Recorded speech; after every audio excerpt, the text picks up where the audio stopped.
दुचाकीला धडक देऊन कार पुलाखाली कोसळली, दुचाकीस्वार जखमी. जालना शहराबाहेरील रिंग रोडवर आज रविवारी सायंकाळी 5:30 वाजेच्या सुमारास भरधाव कारने एका दुचाकीला धडक देत पुलाखाली कोसळली. या दुचाकीस्वारासह कारमधील प्रवाशी जखमी झाल्याची घटना रोहनवाडी पुलावर घडली आहे.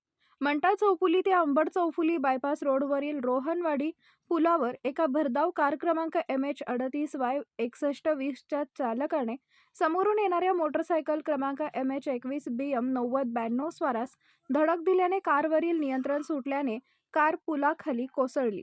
यामध्ये दुचाकीस्वार व महिला जखमी झाल्याने त्यांना शासकीय रुग्णालयात दाखल केले असून त्यांच्यावर उपचार चालू आहे. तर कारमधील जखमींना खासगी रुग्णालयात दाखल केल्याचं कळतंय.